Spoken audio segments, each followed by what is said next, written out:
Facultades de Ciencias Económicas e Ingeniería de la Universidad de Antioquia. Hoy pues estará con nosotros el doctor Juan Pablo Vega, quien representa a Davivienda Corredores, y le damos agradecimientos a la empresa, al doctor Juan Pablo, a la doctora Ángela María Salazar, gerente de Davivienda Corredores Medellín. Hoy vamos a tener un nuevo ciclo de conferencias, como lo hemos venido dando en este semestre, una nueva conferencia del ciclo, que es la introducción, es las perspectivas económicas segundo semestre del 2022. Como se ha mencionado en los últimos meses, Colombia es uno de los países que va a tener mayor crecimiento en la región, como lo ha reiterado la Organización para la Cooperación y Desarrollo Económicas, OCDE, prevé un crecimiento del país a una tasa del 6.1%, siendo la economía regional con mayor crecimiento en el 2022. Esto gracias a las buenas perspectivas económicas que tiene el país en materia de exportaciones del sector minero energético, como es el petróleo y el carbón, que generan más o menos el 55% de las exportaciones. En la actualidad, 27 de julio del 2022, el dólar se cotiza, el precio del petróleo se cotiza en $102. De igual forma, la diversificación de productos de nuevos productos de exportación que va en auge. El crecimiento de la economía de Colombia que se expandió un 16.5% en mayo frente a igual mes del año pasado. El incremento de la inversión nacional y extranjera, esta última, o sea, la inversión extranjera, según el Banco de la República, en el primer semestre la inversión directa presentó un valor de 5.889 millones de dólares, 37.8% más que durante el primer semestre del 2021, cuando registró 3.315 millones de dólares. Así como un mayor consumo interno, pero con una inflación con tendencia alcista y un dólar volátil que a 26 de julio presentó una tasa representativa de 4.440 pesos. Debido a los problemas externos geopolíticos como la guerra de Ucrania-Rusia, por la logística de los contenedores y una inflación recurrente en el entorno global, por lo anterior, y según el gobierno nacional, esta podría crecer el 7.1%, como lo estipula ayer en el informe de Fedesarrollo, que dice que la economía colombiana va a crecer 5.6%. Fedesarrollo en este momento tomó en alza porque anteriormente había dicho de un crecimiento del 4.6. Vamos a crecer mejor, según las expectativas, que Chile, Brasil y México. Por lo tanto, y para el 2023 el consenso entre los gremios y las entidades multilaterales es que, y el Banco de la República, es que el crecimiento va a estar entre el 2.2 y 2.4%. Es muy importante esto para identificar qué es lo que le llega al nuevo gobierno. Esperamos que donde se ha creado, pues donde se presenta una gran incertidumbre por el cambio de gobierno de derecha a un gobierno de derecha que venía a un gobierno de izquierda. Esperemos pues que las cosas salgan bien y eso es lo que nos va a hablar el doctor Juan Pablo Vega. Muchas gracias. Bienvenido, doctor Juan Pablo Vega.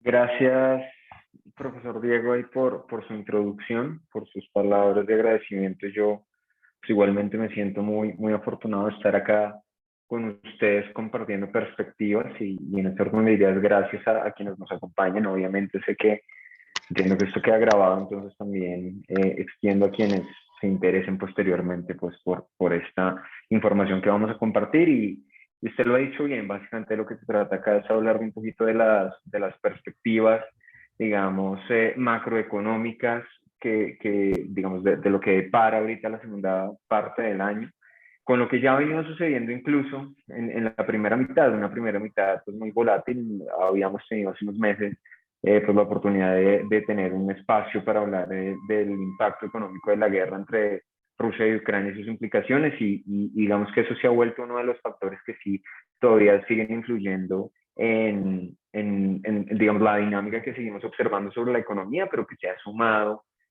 o se ha integrado una serie de variables, digamos, diferentes. Entonces, quiero compartir con ustedes varias perspectivas en materias de tasas, en materias de inflación, en materia de crecimiento económico, tanto a nivel global como sus implicaciones para Colombia y, digamos, el impacto en esas variables, incluso en la economía colombiana. Entonces, espero ser muy concreto para que nos alcance el tiempo y abordemos esos temas. Voy a proceder a compartirles mi pantalla y quizá desde el primer momento lo que quisiera es que me ayuden a entender o a saber si ustedes ven en este momento que yo estoy cambiando mi presentación. Creo que no termino de entender esta herramienta, pero por favor me confirman si ven que la Sí, estoy la estamos cambiando. viendo. ¿Y está cambiando? Sí. Yo ahí la estoy cambiando. ¿Están viendo que están cambiando los diapositivas? No, no se No, está está en la misma viendo. diapositiva. De Juan acuerdo. Pablo, por favor, Entonces, déjate compartir y vuelves y comparte, pero toda la pantalla para que se pueda ver. listo. Entonces, perdón, un segundo. Y tú me dices dejar de compartir. Sí, luego compartes y donde dice toda la pantalla. Dale otra vez compartir, que está la flechita verde que está en la parte inferior, y seleccionas donde dice pantalla. Aparece el primer recuadro azul. Donde dice desktop. Bueno, es que yo tengo acá, tal vez es por acá. Ustedes me dirán. Ya, sí, yo creo que ahí ya. Ahí es, ahí Ahí es. Listo, ahí Juan estoy Pablo, muchas cambiando, gracias. ¿sí? Sí. Perfecto, Entonces, gracias, que la verdad no termino de entender esta herramienta, pero listo, sin problema. Entonces, arrancamos con este foro, como les decía, quizá de perspectivas económicas. Arrancaría, digamos, hablándoles un poquito del contexto externo y básicamente qué viene sucediendo aquí. Lo que, digamos, o como me gustaría empezar digamos, abordar nuestra discusión es desde una perspectiva de riesgos. Y básicamente lo que quisiera compartirles acá es una encuesta que venimos desarrollando nosotros en el equipo de investigaciones económicas sobre activos financieros, y son básicamente preguntas que hacemos a grandes inversionistas o inversionistas, en este caso institucionales. Y de manera muy puntual, lo que les preguntábamos todavía en el mes de julio era dónde veían ellos los principales riesgos o aspectos de mayor impacto en este caso para tanto el mercado global como el mercado colombiano. Ustedes ven allí que quizá dos factores en este caso se llevan un poco la parada a nivel internacional en materia de inflación. De hecho, la inflación en las últimas 3 encuestas, entre mayo y julio, ha sido el factor, digamos, preponderante. Y ya veremos, digamos, precisamente por qué ese impacto tan importante o esa concentración tan importante en materia de inflación. Pero además ya en julio, y esto quizá también es muy importante ahora, tiene que ver con que ha venido creciendo o ha venido ganando una preponderancia relevante el tema del crecimiento económico global. Esto contrasta de todas maneras frente a lo que, digamos, a lo que, o en lo que se concentraban los inversionistas, incluso en mayo y junio, cuando, digamos, esta variable no pesaba tanto. Mientras que a nivel local, ustedes lo ven allí arriba a la derecha, tiene que ver con que evidentemente el factor político pues tenía una gran ponderación, o tuvo una gran ponderación entre los meses de mayo y junio. Se redujo en julio, aunque permaneció, digamos, siendo un factor importante. Obviamente sabemos que estábamos en un contexto de definición de elecciones presidenciales que más o menos hacia junio, la tercera semana de junio, ya definimos eso. Obviamente lo que nos queda acá es un empalme con un gobierno saliente, un gobierno entrante, y seguramente los cambios que vengan de la mano con, digamos, las propuestas de ese nuevo gobierno. Pero más allá de ese factor, y eso lo vamos a discutir en la segunda parte, tiene que ver con que a nivel interno, pues empieza a ganar también gran relevancia, y quizá no lo tenía en los meses previos, seguramente porque la mayoría de respuestas estaba concentrada en el factor político, pero ahora que podemos depurar ese factor político y tengámoslo en el radar, lo cierto es que la variable de inflación también empieza a pesarnos de manera muy, pero muy importante, en la medida que, ya lo vemos en detalle, pero sabemos que la inflación en Colombia ha permanecido en niveles máximos en cerca de 20 años, y eso, pues, las expectativas es que la inflación alcance doble dígito ahorita en su resultado en el mes de julio. Pero con eso, teniendo en cuenta que, digamos, que las variables que nos importan son inflación y crecimiento económico global, pues básicamente la pregunta es ¿por qué? A nivel global, ¿qué ha venido sucediendo? Hemos venido revisando a la baja las perspectivas de crecimiento económico. Básicamente, ayer conocimos la actualización de perspectivas económicas por parte del Fondo Monetario Internacional en lo que se conoce su publicación del World Economic Outlook. Sabemos que esta es una publicación trimestral que hace, digamos, este organismo y que seguramente pesa en el sentimiento del mercado en la medida que obviamente, pues yo lo que diría acá es incluso estas revisiones a la baja que ha hecho el Fondo Monetario Internacional ya vienen en gran medida incorporadas, pero vienen a reafirmar precisamente sus temores sobre los diferentes o los impactos que los diferentes choques sobre la economía pues han tenido, digamos, lugar. En este caso, hablando concretamente, lo que estamos anticipando es un crecimiento económico global que en 2022 sería del orden del 3.2%, esto sería un 0.4 o 0.4 puntos porcentuales por debajo de lo que estimaba el Fondo Monetario Internacional hacia el mes de abril, y también incluso para el año 2023 se anticipa una desaceleración incluso mucho más marcada frente a lo que se tenía en abril, en 0.7 puntos porcentuales, es decir, en abril estaba estimando el Fondo Monetario Internacional un crecimiento del orden del 3.6, pues ahora es de 2.9. Pero sabemos que, digamos, sobre ese crecimiento económico, digamos, pesan sobre economías particulares, por ejemplo, el caso de Estados Unidos. De hecho, la noticia de revisión sobre las perspectivas de crecimiento para Estados Unidos las conocíamos antes de esta publicación, más o menos hace una semana. Ya el Fondo Monetario nos había anticipado qué esperaba para Estados Unidos, y lo que se ve allí es, pues, digamos, un escenario más ácido en materia de crecimiento de la economía más grande del mundo. Entonces ven allí que la perspectiva actual del fondo es un crecimiento en 2022 por el orden del 2.3% e incluso para 2023 un crecimiento de apenas 1%.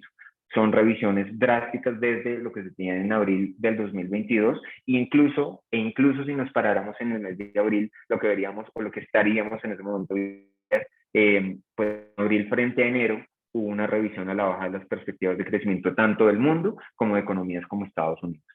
¿Qué viene sucediendo acá? Ya nos ubicamos, pero lo cierto es que diría que también a nivel de economías emergentes, digamos que este cuadro resume más o menos lo que viene pasando en economías avanzadas, en economías europeas y economías grandes como Estados Unidos, pero lo cierto es que, digamos, hay un factor muy ligado a seguramente el conflicto geopolítico en Europa del Este que sigue afectando la dinámica, digamos, económica natural en Europa como tal. Sabemos que en este caso el conflicto geopolítico ha presionado las perspectivas, digamos, de flujos normales de bienes energéticos, en este caso, por ejemplo, gas y petróleo en comercio que tiene naturalmente la Unión Europea con países como Rusia, que se han visto afectados por este choque, y que básicamente ha generado que, pues en este momento, las economías europeas estén muy condicionadas precisamente sobre esa demanda, digamos, de energía que hacen principalmente países como Rusia.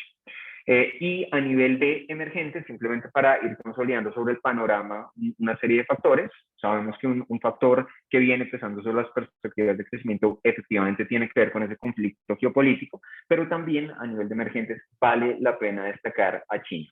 China, básicamente sabemos que es la segunda economía más grande del mundo, y en este caso lo que estamos viendo sobre China o sobre las perspectivas de crecimiento de China es un proceso de desaceleración también muy importante. Básicamente una economía, digamos, en China que, digamos, en su dinámica natural debería estar creciendo sobre un ritmo entre el 5 y el 6%, pues dice el Fondo Monetario Internacional va a crecer este año a un ritmo más por el orden del 3.3%, y es que esto es consistente todavía frente a lo que tenemos hasta la primera mitad del año, con que pues, la economía china viene cerrando su economía cada vez que se le vienen presentando picos de contagio.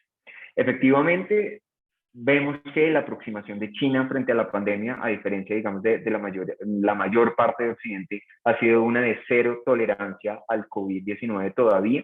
En este orden de ideas, pues, como les decía, en provincias importantes como Shanghai, que son, digamos, hubs importantes del comercio global y por los que pasan seguramente muchos bienes e insumos para la producción también de bienes y servicios de la economía, pues se han quedado estancados porque pues China con su política de cero COVID o aproximación de cero COVID básicamente viene entorpeciendo ese comercio global, pero esto tiene efectos también negativos sobre la economía china.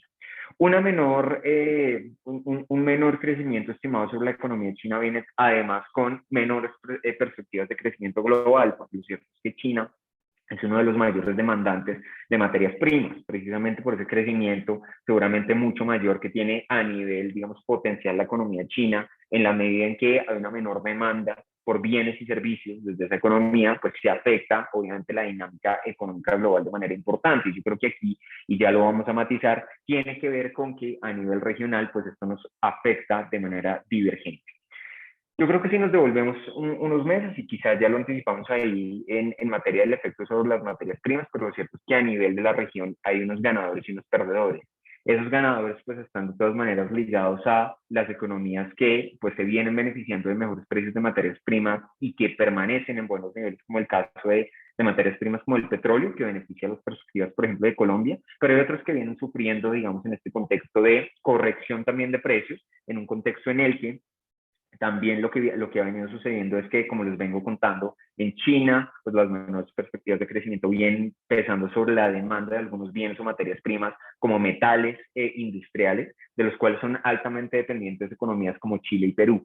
Entonces ustedes ven allí que mientras que el Fondo Monetario Internacional viene mejorando las perspectivas de crecimiento para Colombia, en este caso, y lo conocíamos esta mañana, las nuevas perspectivas de crecimiento en 2022 para Colombia son hasta 6,3 desde 5,8%, pues economías como Chile y Perú, dice el Fondo Monetario, van a crecer en apenas un 1,8 y un 2,8% respectivamente este año. Lo cierto es que acá estamos entonces empezando a conjugar una película o armar una película con diferentes variables.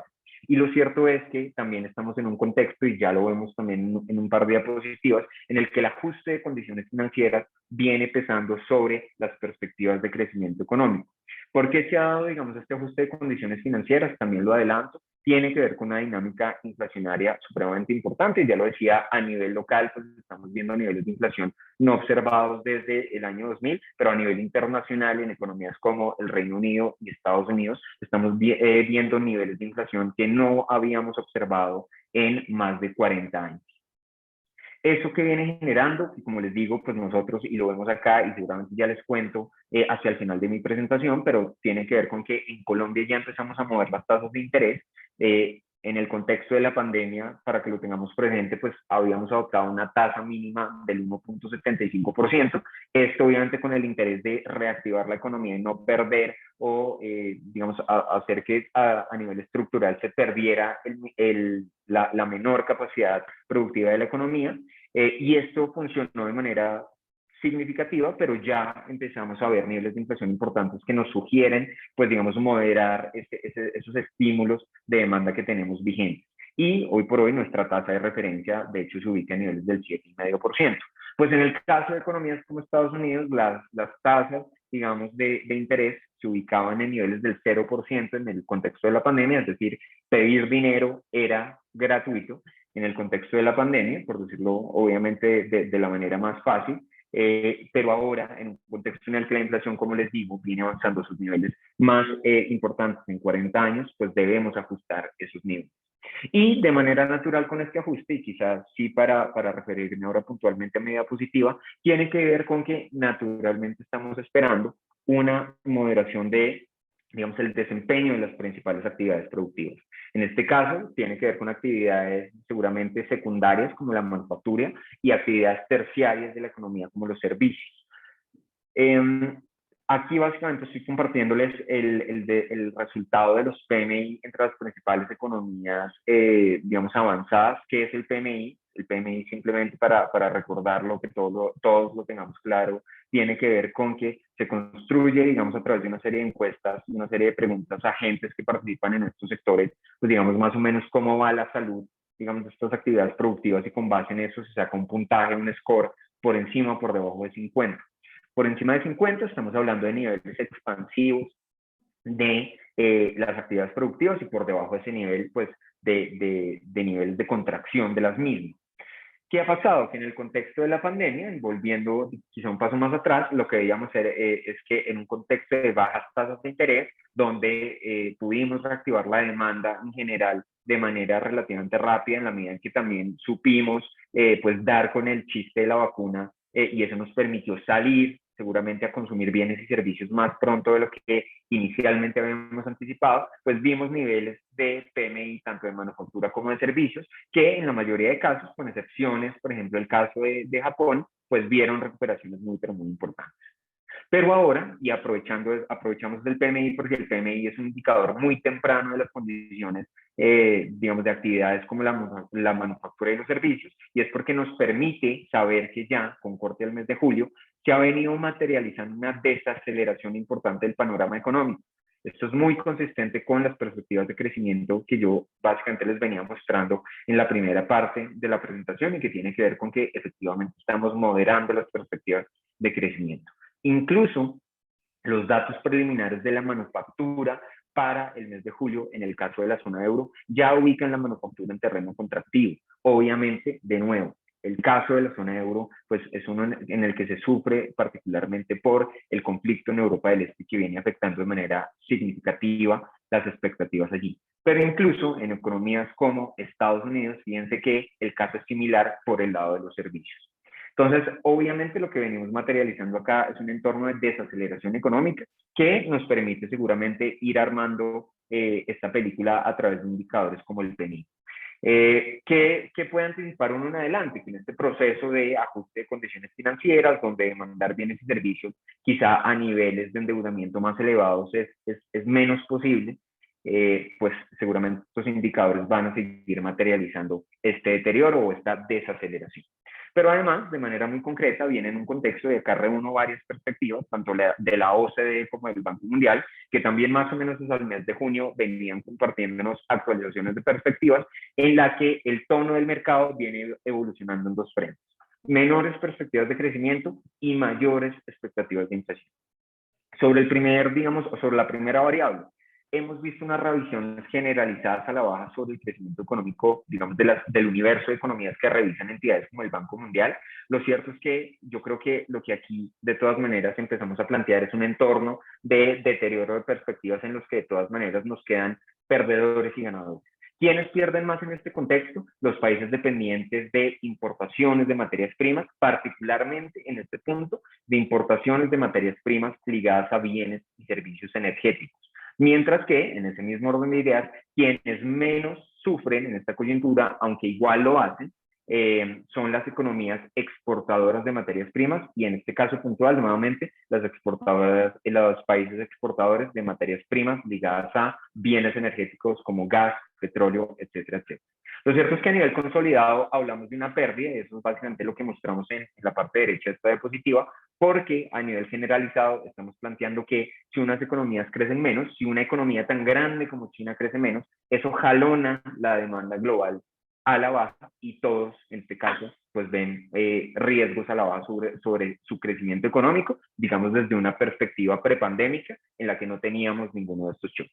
Pero además, este entorno se ha traducido en mayores presiones inflacionarias, y acá quizá me devuelvo un paso, ya les había contado que en algunas economías importantes veníamos viendo pues niveles de inflación muy alarmantes, pero no les había explicado el por qué. Pues básicamente tiene que ver con que si economías como China cierran, pues digamos, su actividad comercial, esto tiene implicaciones importantes en materia de disrupciones por el lado de la oferta, porque entendiendo que allí se estancan muchos bienes, insumos para la producción de bienes y servicios en la economía, básicamente lo que estamos viendo allí es que pues estamos viendo una menor oferta disponible de bienes a nivel global. Y eso es lo que viene pasando a nivel generalizado, lo que se ha sumado también al conflicto de la guerra entre Rusia y Ucrania. Sabemos que con el conflicto de la guerra entre Rusia y Ucrania lo que se ha materializado es una menor oferta petrolera en la medida que, digamos, parte de esas sanciones económicas a Rusia han pasado por comprarle menos petróleo y reducir seguramente la compra, por ejemplo, de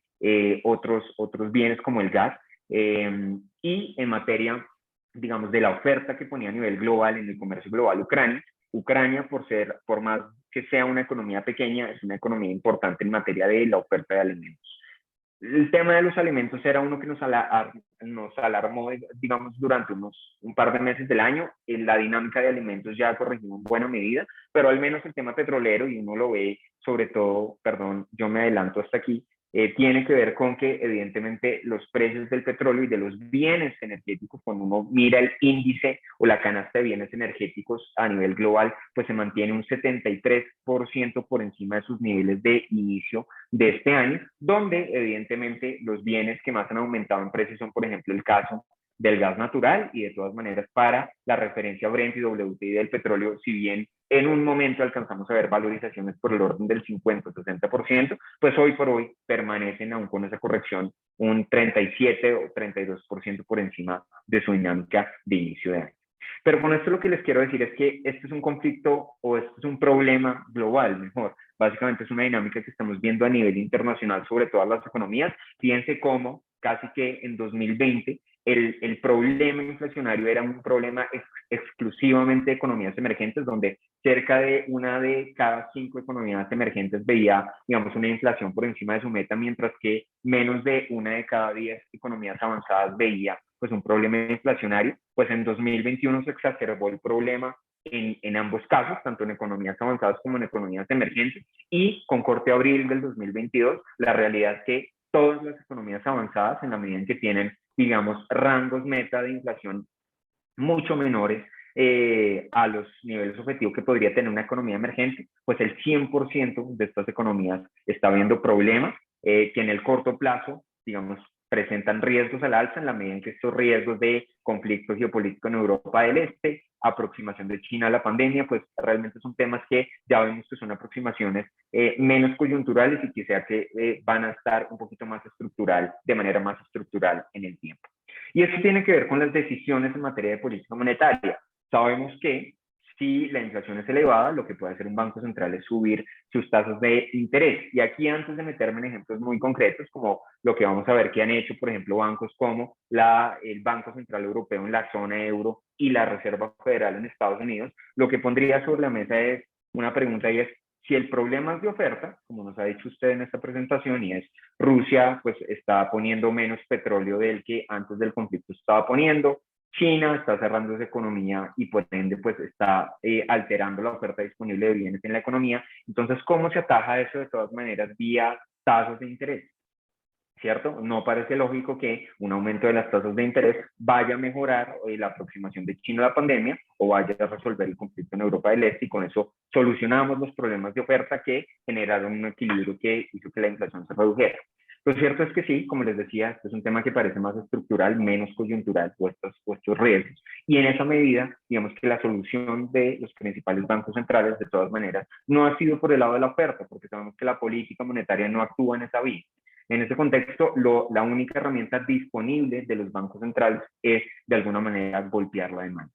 Y golpear la demanda entre comillas, porque yo creo que hay que devolvernos los pasos y, de nuevo, yo les ponía sobre la mesa, en el contexto de la pandemia, Estados Unidos básicamente lo que hace es bajar sus tasas a cero. Obviamente ellos manejan un rango entre el 0 y el 0.25%, que de todas maneras es pedir prestado dinero a tasas marginales. Y en ese orden de ideas, pues el exceso de liquidez que hubo sobre la economía, que también permitió seguramente una reactivación económica tan pronunciada, de todas maneras generó unos desbalances en el que hoy por hoy, o en los que hoy por hoy, tenemos un exceso de demanda en un contexto que se ha sumado con unas disrupciones importantes de oferta.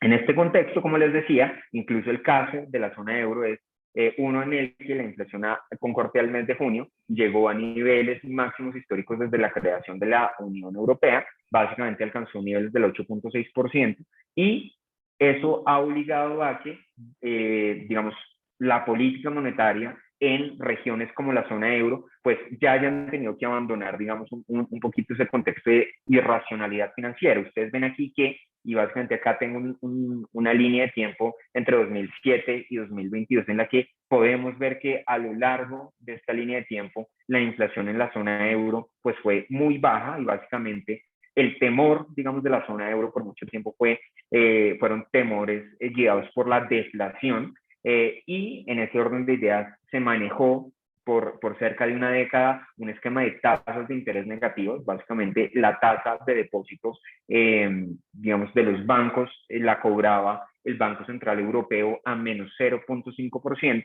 Esto es básicamente lo que se viene corrigiendo ahora, esa irracionalidad financiera.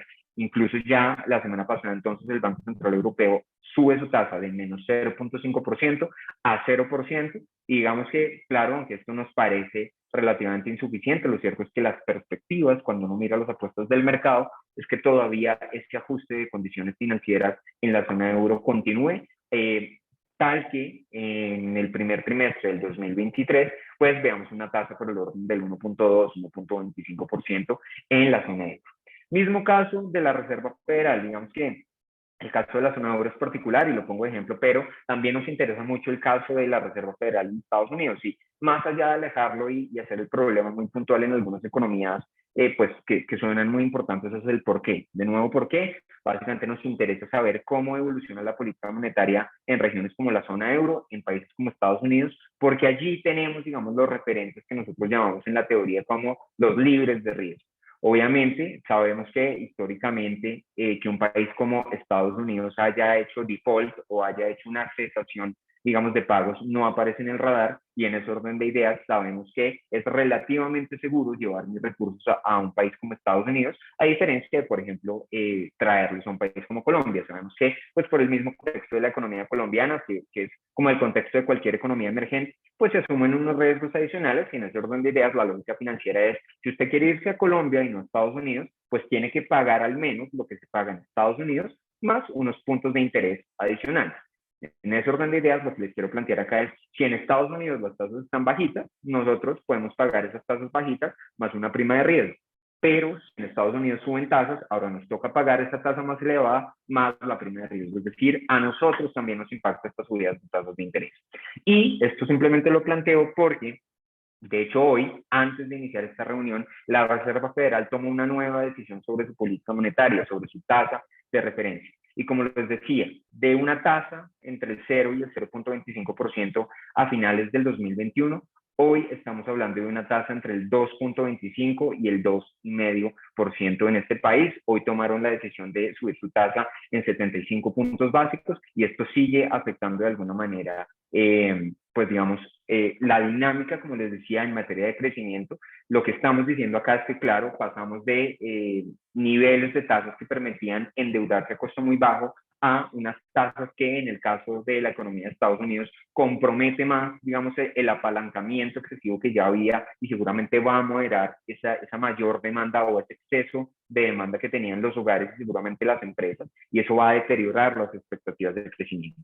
Ahora bien, ¿qué diría yo? Que en el mes de junio, en el mes de junio, básicamente lo que hizo la Reserva Federal fue actualizar, digamos, las perspectivas de lo que se denomina el dot plot. Acá explico brevemente. El dot plot simplemente trata de cómo están viendo los miembros del Banco Central el nivel de la tasa de política monetaria a cierre de cada año con base en lo que ellos están estimando para la economía. Ustedes ven aquí que las respuestas para cierre de 2022 se concentran en tasa más o menos entre el 3.25 y el 3.50%, lo que nos habla de que sí, estamos en 2,5%, pero todavía las decisiones a venir, que son más o menos unas 3 reuniones que nos quedan por parte de la Reserva Federal, tenemos que llegar todavía o aumentar la tasa de referencia en ese país unos 100 puntos básicos. Dicen ellos, de cara a 2023, esto es básicamente para que vean el contraste de lo que se creía en marzo y cómo han venido evolucionando las perspectivas sobre la evolución de la tasa, en la medida en que los riesgos de inflación también se han venido materializando al alza. Pero simplemente para decirles, ahora estamos sobre un nivel de tasas más elevados, en la medida en que ahora estamos asumiendo niveles de inflación seguramente más elevados, en la medida en que hemos venido materializando riesgos como los de la guerra entre Rusia y Ucrania, los cierres en China, la desaceleración económica, etcétera, etcétera. Y yo creo que esto, de todas maneras, hace unos meses, y yo creo que esto lo tenemos más o menos en el... Veníamos planteando un tema de posible estanflación. ¿Estanflación qué era? Pues alta inflación o elevada inflación, junto con un bajo crecimiento económico que básicamente se traduce en, pues, un periodo de alguna manera de estancamiento. Pero, digamos, este aumento, precisamente, y por eso lo ponía sobre la mesa, este cambio de las perspectivas de, sí, ajuste de tasas, pero ahora a un ritmo más elevado, ha golpeado esas perspectivas de crecimiento a tal punto de que ahora venimos hablando de posible recesión. ¿Qué pasa? En el primer cuarto del año en Estados Unidos vimos, de hecho, una contracción económica de la economía y lo que estamos anticipando, digamos, o al menos indicadores tempranos cuantitativos que tenemos a la mano, están anticipando que en el segundo cuarto del año, y esto es, digamos, supremamente coyuntural porque el día de mañana vamos a conocer el dato de crecimiento económico en Estados Unidos durante el segundo cuarto del año y los invito a concentrarse por ahora en esa gráfica de arriba a la derecha. Ustedes están viendo que básicamente un mecanismo, una herramienta de nowcasting que tiene la Reserva Federal de Atlanta está pronosticando que o anticipando que básicamente la economía de Estados Unidos se contraería en el segundo cuarto del año a un ritmo del 1.2% en términos trimestrales anualizados. ¿Qué significa eso? Que si Estados Unidos sabemos que se contrajo a un ritmo del 1.4% en el primer cuarto del año y estamos esperando que mañana, que conozcamos el dato, se contraiga nuevamente, en Estados Unidos entraría en lo que denominamos una recesión técnica. Una recesión o recesión técnica, es decir, digamos, el hecho de que la economía se contraería durante 2 trimestres consecutivos. Ahora bien, yo quiero de todas maneras poner en el radar cómo materializando esta posible recesión. Yo creo que es algo que, y perdón, yo juego tanto con estas diapositivas simplemente para mostrarles que de alguna manera sí venimos en este contexto de desaceleración económica, donde la inflación está impactando seguramente el poder adquisitivo de los hogares, de un proceso en el que las probabilidades de inflación con los métodos cuantitativos a la mano, pues estén haciendo que esas probabilidades de recesión estén aumentando. De hecho, en esta gráfica de arriba a la izquierda, ustedes ven que hay una sombra gris y roja en la que hay probabilidades crecientes de inflación a 24 meses, de acuerdo con algunos modelos que tenemos a la mano por cuenta de Bloomberg. Lo cierto es que estamos hablando a 24 meses. Entonces, ¿por qué yo les estoy planteando que mañana vamos a tener recesión técnica en Estados Unidos? Simplemente yo, por eso es que quiero poner en el radar cómo estamos anticipando esta posible recesión, permítanme ponerla entre comillas. Simplemente porque si uno ve de todas maneras la dinámica de crecimiento económico en Estados Unidos, lo que se dio, digamos, en el primer cuarto del año al menos, porque todavía no tenemos la información disponible del segundo cuarto, fue una desaceleración económica por cuenta de 2 factores principales. Por una parte, tuvo que ver con que en lo que tuvo que ver con el comercio neto, es decir, el balance entre exportaciones e importaciones, pues básicamente la balanza comercial de Estados Unidos se ubicó en un terreno muy negativo, es decir, las importaciones crecieron muchísimo más que las exportaciones y nosotros sabemos que en la contabilidad del PIB, SM, esas importaciones van, digamos, como negativo o restan, perdón, al Producto Interno Bruto. Pero a la vez nosotros sabemos que las importaciones también se traducen en un mejor consumo interno. Entonces estamos mandando mensajes contrarios. Sí, el PIB se está contrayendo, pero estamos viendo que el consumo interno está muy fuerte. Claro, es porque los consumidores están consumiendo o seguramente están importando mucho. Y lo otro que también sucedió y que nos habla de un consumo de los hogares saludable durante los meses de enero y marzo en Estados Unidos fue que hubo una desacumulación de inventarios. Entonces sabemos que en la contabilidad del PIB esa desacumulación de inventarios también entra, digamos, de manera negativa. Pero, de nuevo, esto entra en contravía de saber que a nivel económico, pues el consumo de los hogares, si estamos desacumulando inventarios es porque a los consumidores en últimas, pues los están consumiendo, valga la redundancia, y pues si el comercio neto nos está restando es porque las importaciones están muy robustas. Entonces, seguramente hay que poner todavía entre comillas este entorno de recesión y de tanto escándalo. Yo creo que en los meses recientes o en las semanas recientes, incluso ya lo vemos de manera más concreta en la segunda parte de la presentación, tiene que ver con que pues en Estados Unidos o desde Estados Unidos vienen ahí encendiendo las alarmas sobre posible recesión. Esto tiene o va de la mano seguramente con algunas sorpresas económicas negativas que hemos tenido sobre datos económicos que han venido saliendo, pero lo cierto es que esto también se da en un contexto en el que uno ve las métricas del mercado laboral en Estados Unidos y permanecen relativamente sanas, más tasa de desempleo en niveles o cerca de niveles mínimos en 50 años, un stock de ahorro de los consumidores en Estados Unidos que como consecuencia de la pandemia también aumentó y eso también genera un colchón para posibles reveses de la economía. Entonces, no me parece inminente que aún con un dato económico negativo mañana tengamos que salir a gritar que estamos, digamos, en recesión. Yo creo que esto también tiene que ver con la responsabilidad que tenemos nosotros para transmitir los mensajes,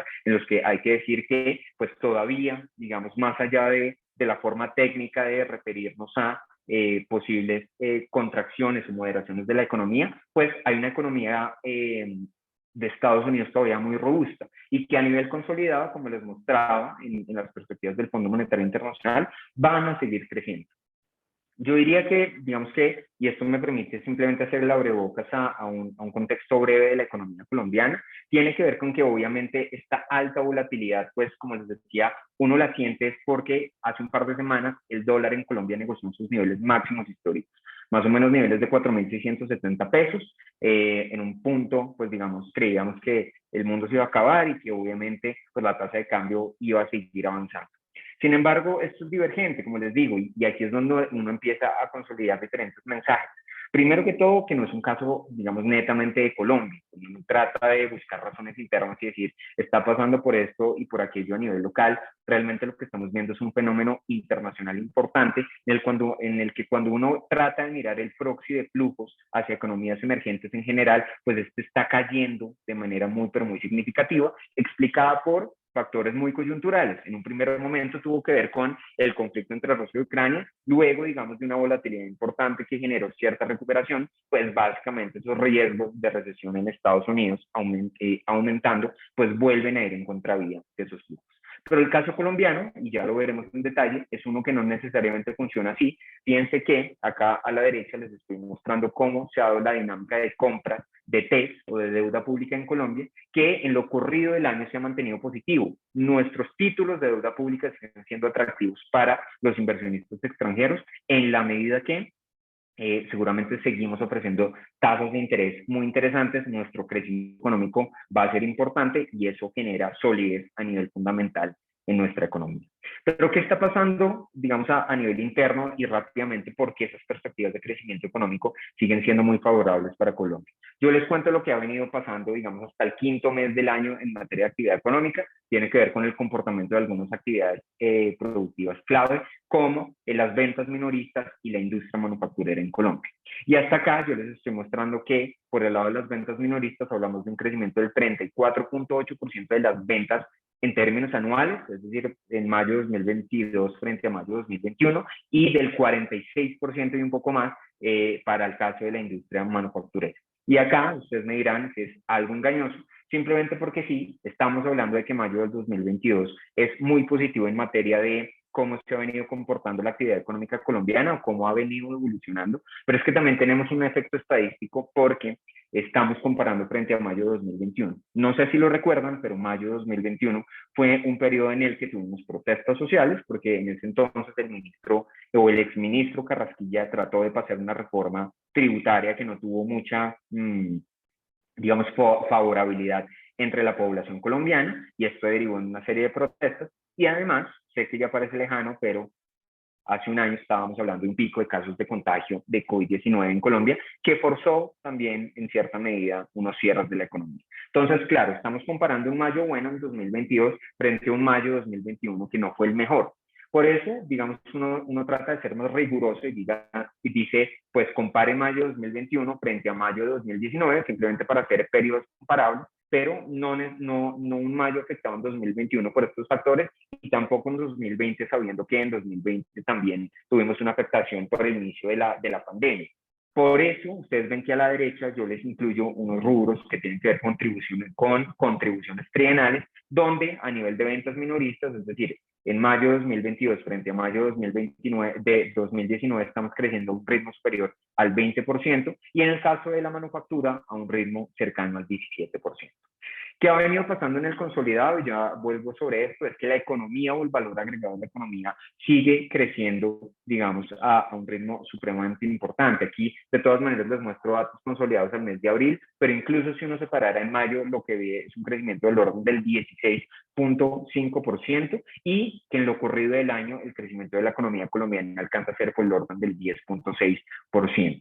Claro, 10.6% hasta mayo, como les digo, empieza a haber en el segundo trimestre del año un efecto base importante por la afectación que tuvimos entre abril y junio del año pasado y que seguramente se va a moderar hacia la segunda mitad del año, pero eso todavía nos va a dejar en el balance un crecimiento económico por el orden del 6% o un poco más.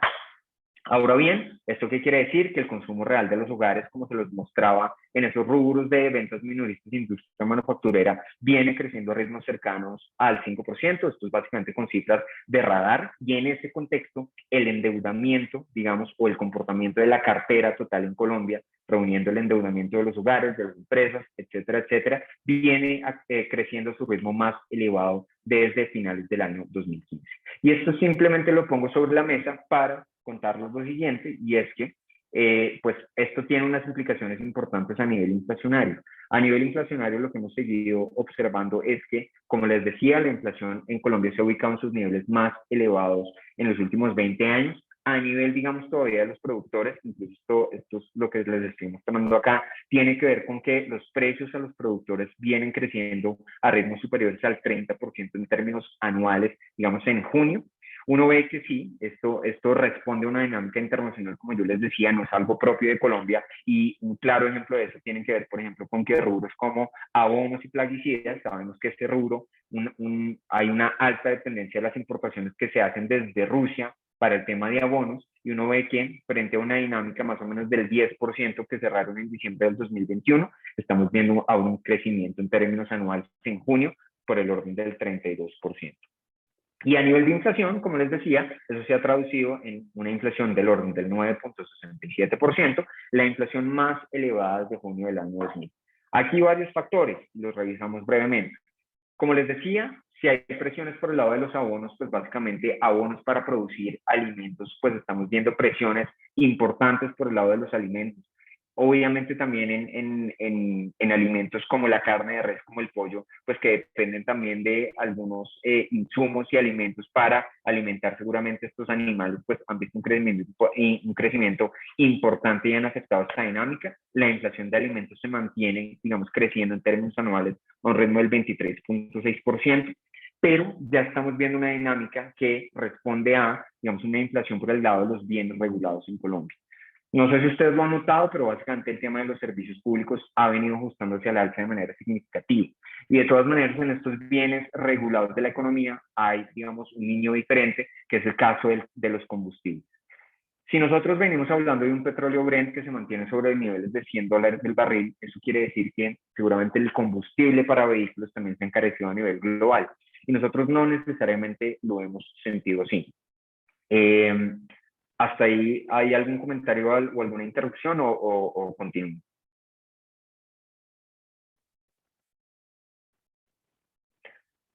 Voy a continuar. Entiendo que estamos sobre el tiempo y voy a acelerar la presentación para terminar. Sé que igual arrancamos un poquito más tarde, entonces por eso la demora, pero ya estamos por terminar. Acá simplemente lo que diría es, como se los venía mostrando, a nivel, digamos, inflacionario, contrasta, por ejemplo, el precio de los combustibles en Colombia. En línea con un petróleo más elevado deberíamos haber visto unos combustibles más elevados, y ese no ha sido el caso. A nivel de Colombia, uno ve que un galón de gasolina corriente más o menos se ubica sobre los 9.000 pesos, mientras que en economías como Estados Unidos, un galón de gasolina, digamos, de las mismas características se ubica sobre los $5, es decir, 20.000 pesos o más. Este ajuste se ha dado porque a nivel gubernamental el gobierno ha tratado seguramente de atajar la dinámica inflacionaria, tratando de subsidiar los precios de los combustibles, pero esto obviamente viene generando un peso importante sobre las cuentas fiscales. Como esto no parece sostenible, obviamente lo que uno anticipa es que pues este precio de los combustibles se venga liberando. De hecho, esto es un tema que ya han venido concertando el gobierno saliente y el gobierno entrante, y seguramente, muy seguramente vamos a ver un ajuste de los precios de los combustibles en Colombia. Ahora, esto no es independiente. Si se encarecen los precios de los combustibles, probablemente se encarezcan los precios de los alimentos para transportarlos, etcétera, etcétera. Y eso, en el neto, básicamente, perdón, yo me devuelvo allí, nos está dejando una expectativa en la que nosotros en el grupo creemos que la inflación va a continuar presionada al alza en el corto plazo. Nosotros, con la información disponible hasta el momento, creemos que la inflación a diciembre de este año debería cerrar por el orden del 10.9%. Esto nos pone obviamente en un contexto más ácido frente al que tienen otros, digamos, analistas del mercado, incluso el promedio del mercado en este contexto.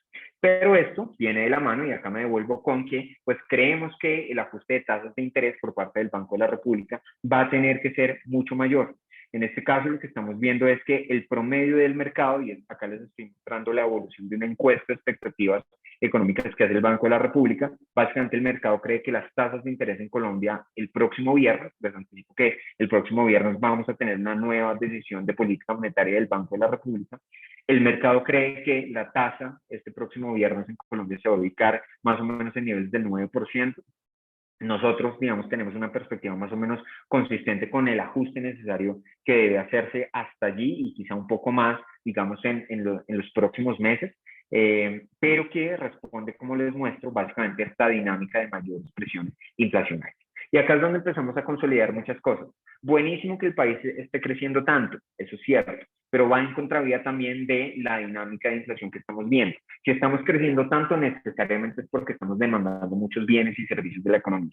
Quizá más bienes y servicios de los que están disponibles en la economía.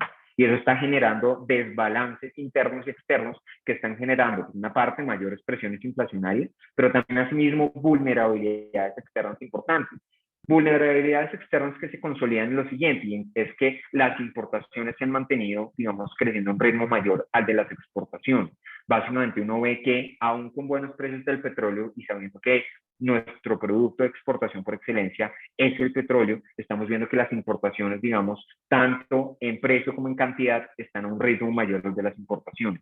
Eso, en últimas, nos está dejando un déficit de dólares por cuenta de la balanza comercial importante. Esto, digamos, en la intuición son más los dólares que salen para pagar las importaciones que los dólares que entran a Colombia por las exportaciones que nos pagan. Y esto, de alguna manera, uno dice, bueno, en la medida en que uno tiene déficit de dólares, uno puede financiarlo, lo que nos llaman en la economía la cuenta financiera de los países. Pues, evidentemente, hemos visto que en Colombia, a falta de un déficit de dólares por cuenta de la balanza comercial, esto se ha compensado por una dinámica en la que la inversión extranjera directa ha continuado a un ritmo positivo. La inversión extranjera de portafolio ya se los contaba, que básicamente habla de las inversiones en títulos de deuda y en títulos, digamos, de acciones a nivel local, pues se ha venido comportando todavía en terreno positivo, y las transferencias a los hogares que siempre mantienen, digamos, o esas remesas desde el exterior que siempre mantienen un comportamiento positivo, se han mantenido, digamos, en niveles elevados, quizá ya mostrando cierta moderación desde lo que presentaban en 2021, obviamente hablando de un 2021 con excesos de liquidez y ahora restricciones de liquidez a nivel internacional. Pero en el neto, eso que nos deja, digamos, un déficit en cuenta corriente todavía importante. Y aquí, ¿qué es? Pues, de nuevo, apelando a la intuición, un déficit en cuenta corriente nos habla de un déficit de dólares de la economía colombiana. Dice la OCDE que nosotros somos uno de los grandes ganadores en este contexto de mejores precios del petróleo en materia del efecto que trae precisamente el mejores precios de la energía sobre la cuenta corriente del país. Pero aún con eso, fíjense que, y quizás depurando este cuadro, dice el fondo, la OCDE, perdón, que nuestro balance en cuenta corriente al cierre del 2022 va a ser por el orden del 6.5% del PIB, negativo.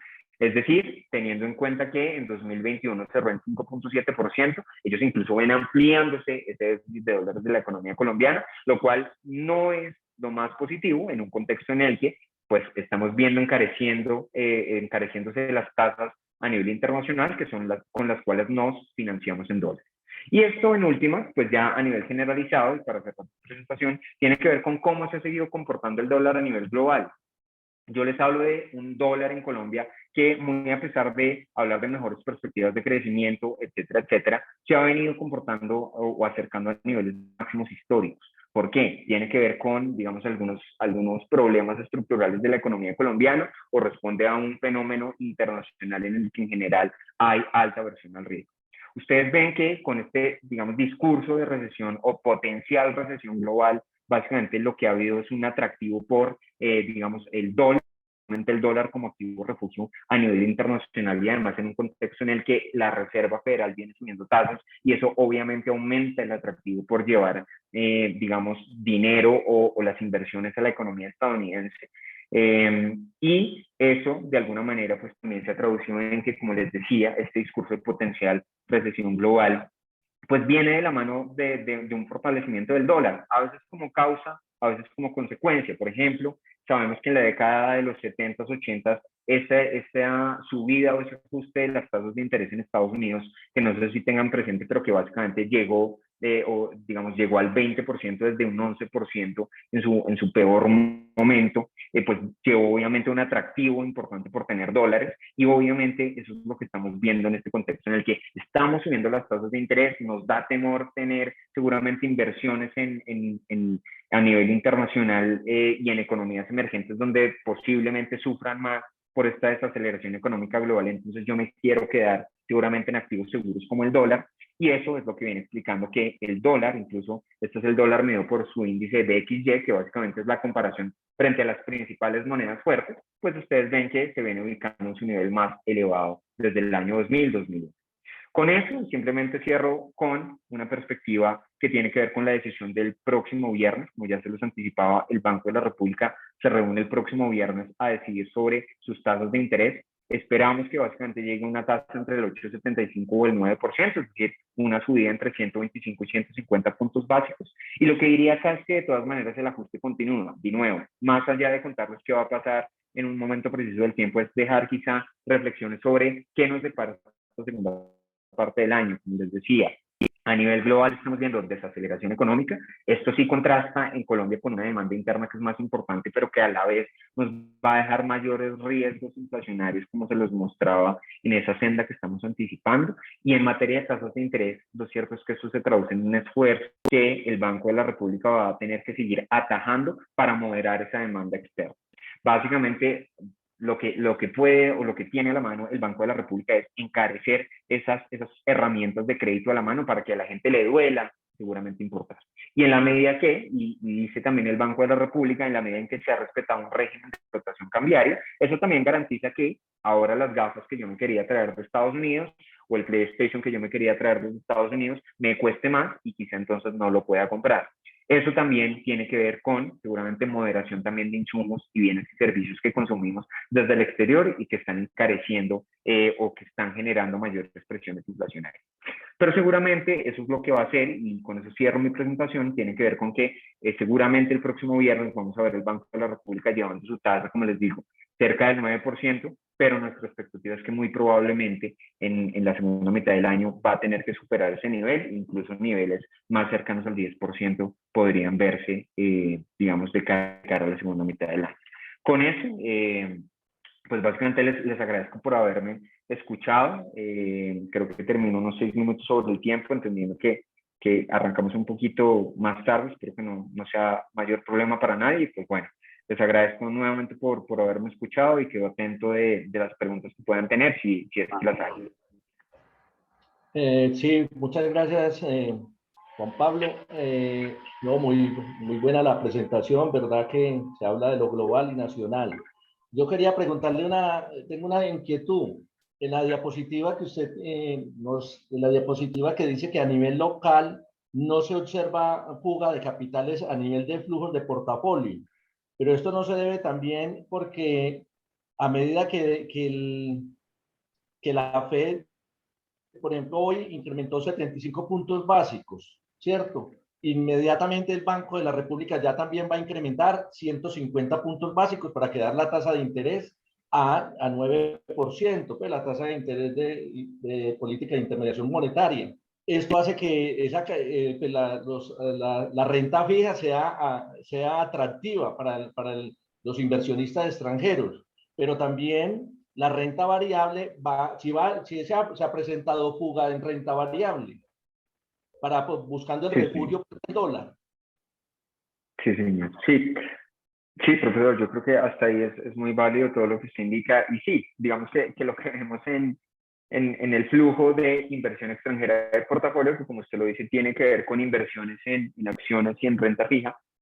No lo tenemos desagregado, pero no nos podemos decir mentiras en que no sabemos de dónde viene. Sabemos que está concentrado sobre todo en activos de renta fija. Lo cierto es que, obviamente, en un contexto en el que, y yo acá les cuento, las tasas, digamos, de la renta fija y de la deuda pública en Colombia vienen negociándose a niveles del 12 y 13%, pues está habiendo un costo de oportunidad más importante para las acciones. Si yo sé que en un activo seguro, ¿cierto? Como la renta fija, algo, digamos, o donde tengo una rentabilidad asegurada, como la renta fija, me está ofreciendo tasas de rentabilidad entre el 12 y el 13%, y en la economía estamos viendo incluso entidades de crédito ofrecer vehículos de corto plazo como CDT, digamos, con plazos a 1 año, 2 años, también con tasas por el orden entre el 11 y el 13%.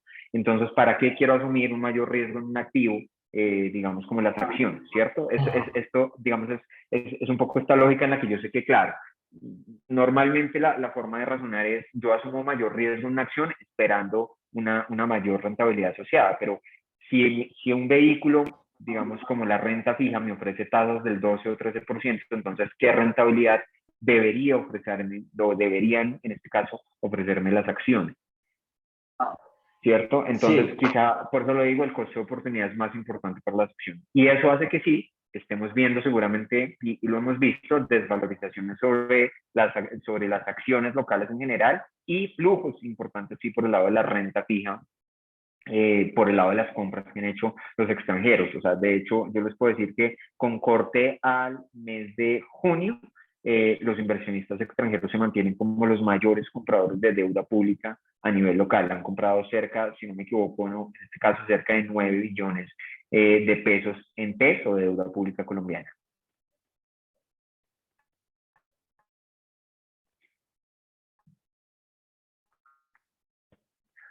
Profesor Diego, entiendo que está hablando, pero por lo menos yo no lo escucho, qué pena.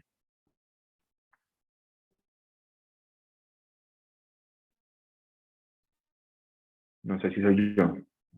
No, el profesor Diego creo que se desconectó. Sí, él se desconectó, parece que tiene problemas con la red. Juan Pablo, yo veo pues que de todas maneras hay una propuesta donde dice que el crecimiento en Colombia va a ser una balanza positiva, pero sin embargo me preocupa la trampa de error que se genera debido a que también la tasa de interés se incrementa tanto y de esta manera para los inversionistas, los empresarios colombianos van a ver esa restricción en el momento de invertir.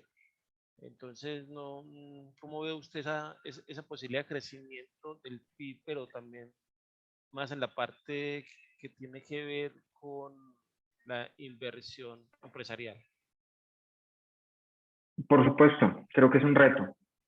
Creo que es un reto, y creo que no es un fenómeno tampoco local. De hecho, si nosotros ampliáramos digamos, el análisis a un caso regional, veríamos transversal que a nivel latinoamericano el crecimiento económico en general es pobre. Yo diría que en Colombia, de hecho, somos de los países más destacables, pero en general asociados a que ese crecimiento de los países latinoamericanos en esos países ha estado muy asociado, muy concentrado o muy explicado por el consumo de la demanda interna.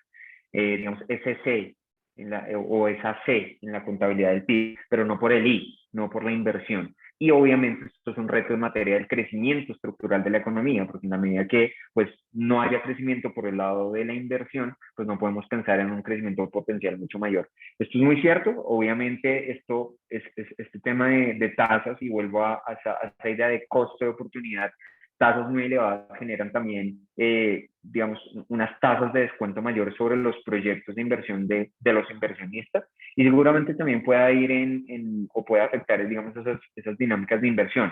Esto realmente es algo que nosotros venimos reconociendo, no en este momento, sino de manera estructural hace digamos, unos años, y aquí es donde entra mucho en juego seguramente las reformas del gobierno entrante, y que yo creo que todavía son las que los gobiernos salientes, no hablemos de este particularmente, sino en general, Colombia hemos visto reformas del orden, sobre todo tributario. En Colombia se han hecho muchísimas reformas, digamos, en las últimas 2 décadas, o incluso desde el año 2000, que no han logrado ser estructurales. Y no han logrado ser estructurales, pues prueba de ello es que cada año, cada 2 años estamos haciendo una nueva reforma que nos permita seguramente aumentar la capacidad de gasto, digamos, con necesidades muy coyunturales, pero no pensar necesariamente de manera estructural. Y esto obviamente ha ido en contravía también de lo que usted decía, profesor, pues digamos, del detrimento de la inversión. Por eso lo pongo en no echarle culpas a un gobierno puntual o un periodo puntual. Creo que esto es una dinámica de los últimos años en Colombia, y esto es algo que recojo simplemente porque uno lo ve o sea, uno lo ve, perdón, en la perspectiva de diferentes actores digamos, de la evaluación de la economía colombiana. Ayer, por ejemplo, Moody's y Fitch actualizaban algún discurso, digamos, sobre la evaluación crediticia de Colombia, y al menos Moody's resaltaba precisamente ese tema de en Colombia necesitamos establecer una reforma estructural que mejore de alguna manera las cuentas fiscales, pero que seguramente cumpla esos objetivos de mayor gasto fiscal ligado a, digamos, herramientas sociales, pero esto tiene que ir de la mano con mejorar también las perspectivas fiscales. Y la única manera seguramente de generar ese mejoramiento de la perspectiva fiscal es haciendo que, digamos, ese mayor recaudo o esas reformas puedan ir de la mano con una mayor productividad.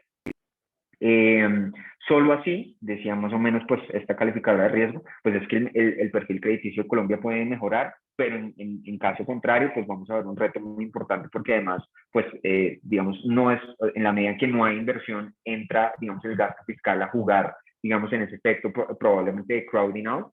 Sabemos que en la medida que, pues, el gasto fiscal deba permanecer elevado para subsidiar, digamos, el bienestar de la economía, pues veríamos problemas estructurales en materia de inversión, y quizá ella me empiezo a alargar por una serie de aristas, pero esto simplemente se concreta en esa preocupación que usted pone sobre la mesa, que yo creo que es muy válida y que nos habla del reto ahora que seguramente el gobierno entrante quiere entrar con reformas tributarias, con reformas pensionales. Entonces, pues es algo que seguramente veremos y que tendremos que debatir en los próximos meses. Muchas gracias, Juan Pablo. Pues nos ha quedado muy claro, muy buena la charla, pues agradecerle mucho el hecho de habernos acompañado en la tarde de hoy. En el momento, profesor Diego, se le cayó la señal, entonces no sé si alguien más de los panelistas tiene alguna pregunta.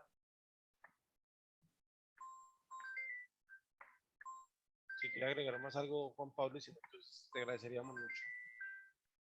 No, por mi parte, si no hay más preguntas, simplemente es nuevamente agradecerles. Me place mucho y me siento muy afortunado de estar en este espacio con ustedes. Espero que haya sido de gran provecho para quienes me hayan podido escuchar y para quienes lo vengan haciendo. Entonces, pues nada, les deseo un feliz día y hasta la próxima oportunidad. Muchas gracias para todos los asistentes por acompañarnos el día de hoy.